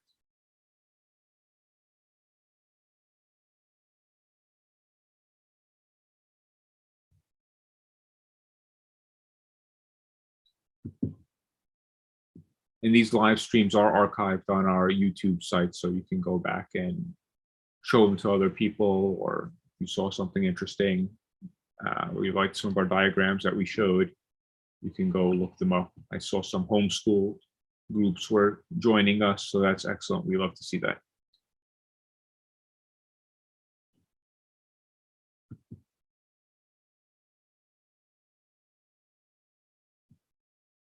Yep, there we go. Someone's posting in the comments, Jasmine Silva. She's actually operating one of the telescopes on Mauna Kea, I think, right now. And it is a whopping 1.7 degrees Celsius up there. A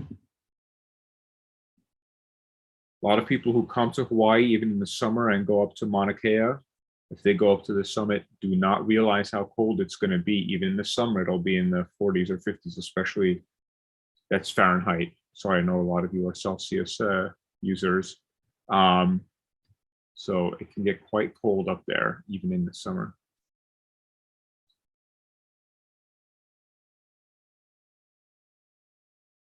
And I see people commenting that they miss star parties. We miss them too. We have an annual open house where we invite people to come to our institute, and like 1,000 people show up. And we haven't done those for 2 years because of COVID, but now those rules are relaxing here in Hawaii, and that's why we can do this event in early December out in the park. And we hope to be seeing more of you live in person if you're local, and then sharing more of these events with you all worldwide, doing star parties and viewing celestial events.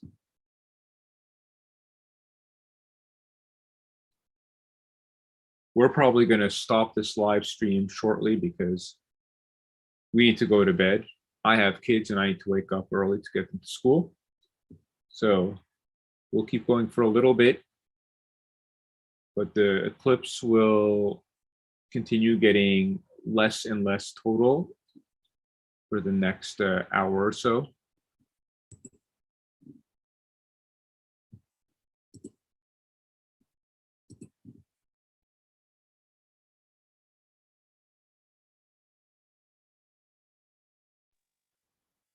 Somebody asked about the what appears to be 3 stars to the right of the moon.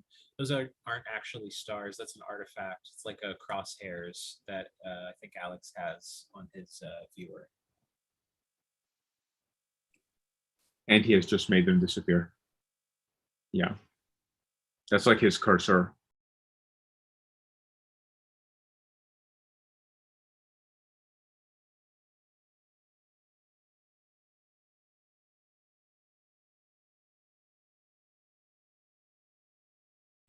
So I posted that timeanddate.com website. If you go there, it'll actually show you right now what the current eclipse geometry is. So actually, I'll show you all what that looks like for those who don't have that up.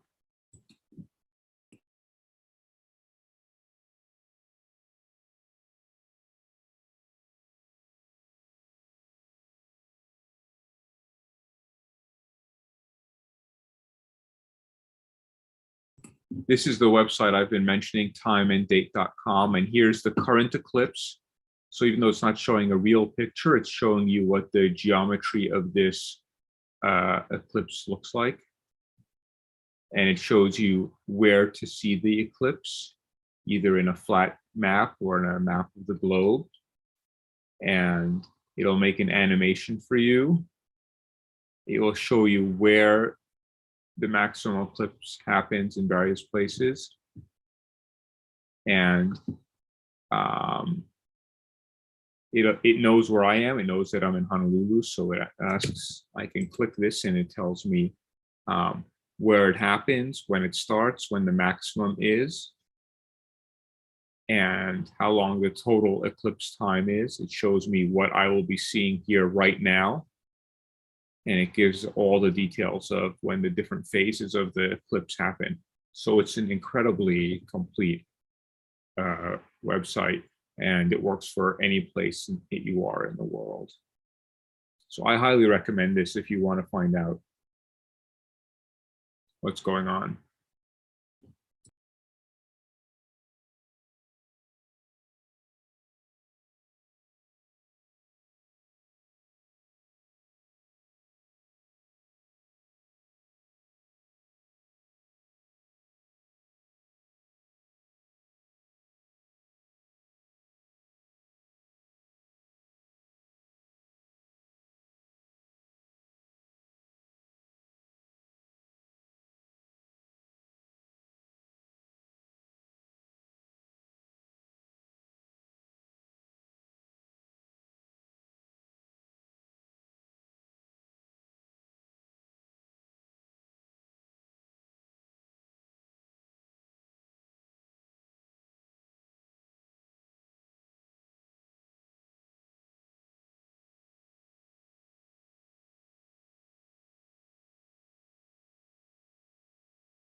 We'll return to our live view here in just a moment.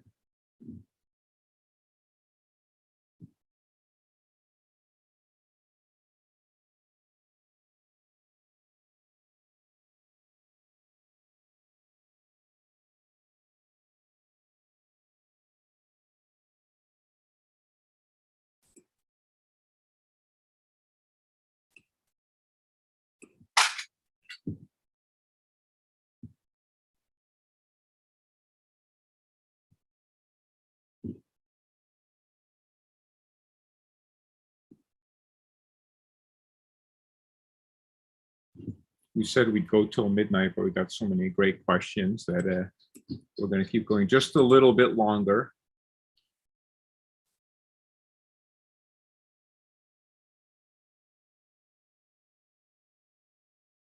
I like these comments that I'm seeing about us being insignificant. Actually, when I do the scale model solar system, which I do with everyone from kindergartners to senior citizens, it is really eye-opening for most people to realize how tiny the Earth is, and then to imagine what a human being on that tiny speck of sand in our scale model solar system must be like. I think it's very humbling and really gives us a sense of perspective. We have a textbook that's called The Cosmic Perspective, and it is something we talk about, I like to talk about in my classes.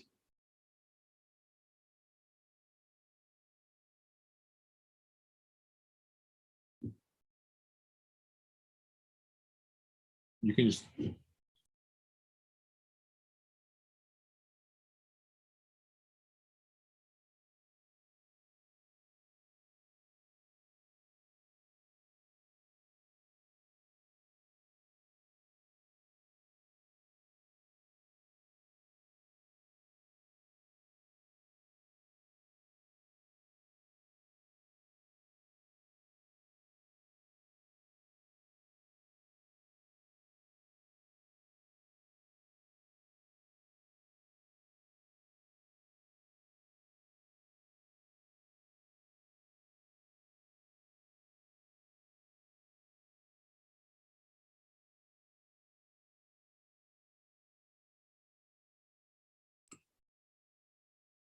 thank you everyone for their appreciation. It's fun doing this and seeing people's questions and answering them.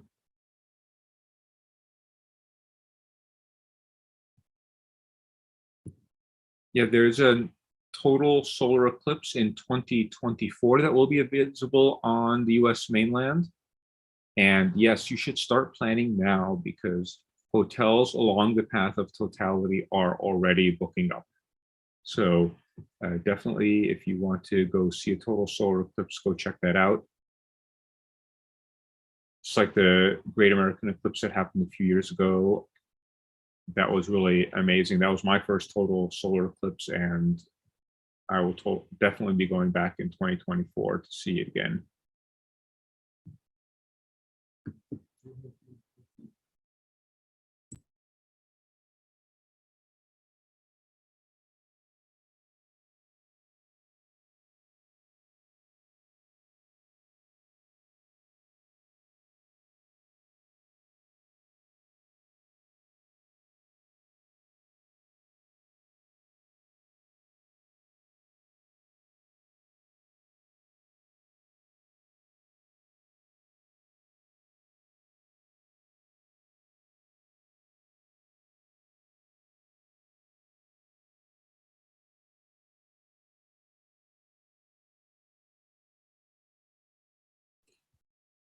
All right, so we're back to our live view, and as we're coming out of eclipse, more and more of the moon is bright, which makes it a little bit harder to image through a telephoto lens.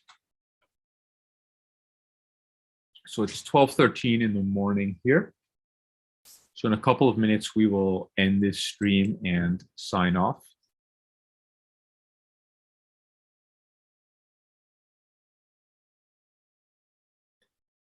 If you want to watch this back, it'll be right here still on our youtube.com/UHIFA YouTube site. It'll be archived here and you'll find it in our videos.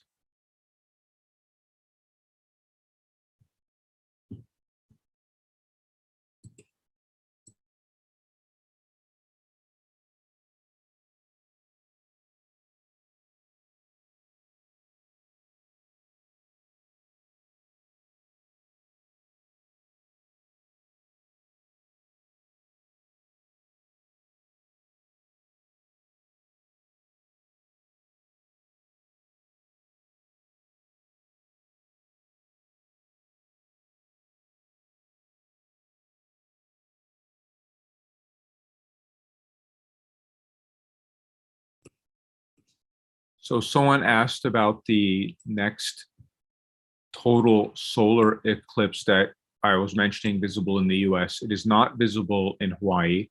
It's visible in Mexico, sort of going diagonally from the southwest to northeast, and then sort of through Mazatlan and Torreon. It's going to pass right by Dallas and Austin, pass right through Arkansas, southern part of Illinois, the southern half of Indiana. Detroit just misses it. Toronto just misses it. Montreal will be in the path, and it'll go out through Maine. So a lot of the United States will see it.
Yeah, I recommend that people check out the timeanddate.com. And then if you go to sun and moon in their menu and then eclipses, you can find the 2024 eclipse, and there's maps you can put in your city and see exactly what it will look like there. There's a map that shows you where totality crosses over.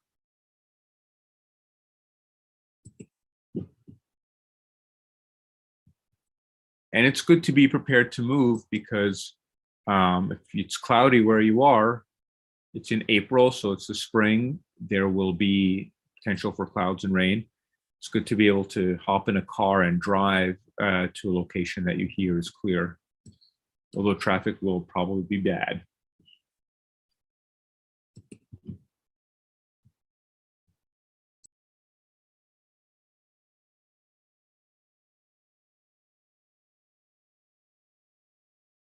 Yeah, I viewed the 2017 eclipse from north of Portland. And actually getting to the eclipse site was not bad because people were traveling in at different times of the day or the night before. So I had no traffic getting there. But when the eclipse ended, I think every human being in the area got in their cars and drove at the same time. So a drive that took 2 hours to get up there took 12 hours on the return. The entire interstate was literally a parking lot. Ouch. So I did that with little kids. So I recommend if you're going to go see one of these eclipses, solar eclipses, that you plan to hang out for a while after it's over before getting on the road.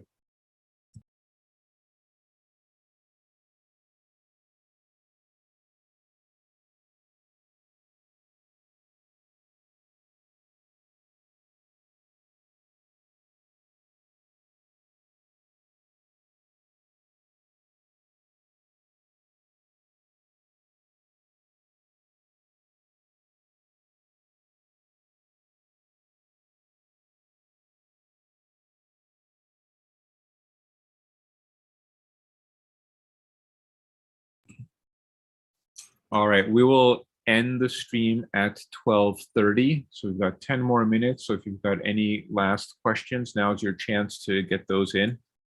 And myself, Zach, or other colleagues who are online will answer them.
We're just adjusting the exposure since it's getting quite bright.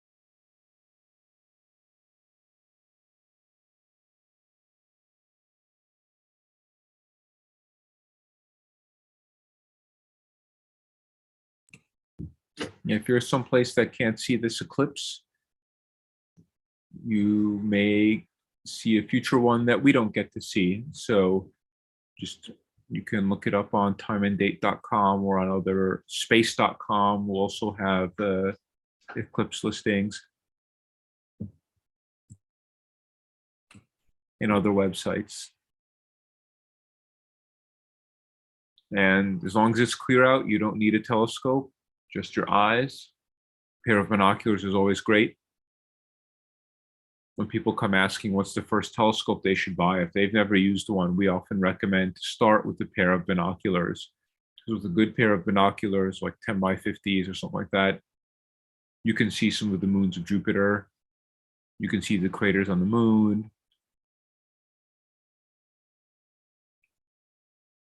You can see a little bit of the Great Nebula in Orion. It's a good way just to familiarize yourself with the night sky.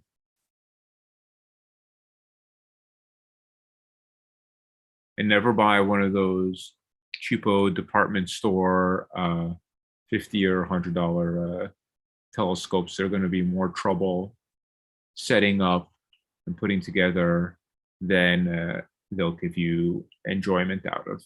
So better to start with a good pair of binoculars and then purchase a decent telescope. Now you can get computer controlled ones that you don't have to waste your time pointing by hand. You set them up once and then they know how to find different objects on the sky.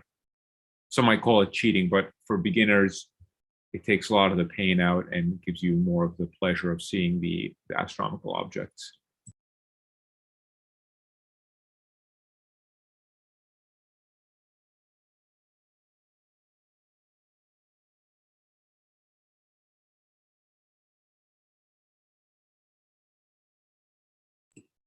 The eclipse is not quite over, but mostly.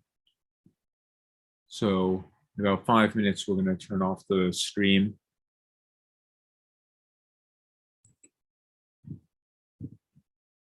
We were planning to end at midnight, but there are so many great questions and lots of viewers on. So we're keeping it going for you all.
All right, ladies, gentlemen, children of all ages, we are going to finish up our live stream for tonight. Thank you again for joining us. It's been a pleasure to be here with you all and answer your questions and share this beautiful celestial site with everyone. So keep an eye out for more. Again, check us out, UHIFA, on Facebook and Twitter. And the video will be available here on YouTube for posterity. And we'll see you at future events. Good night, everyone. Hui ho.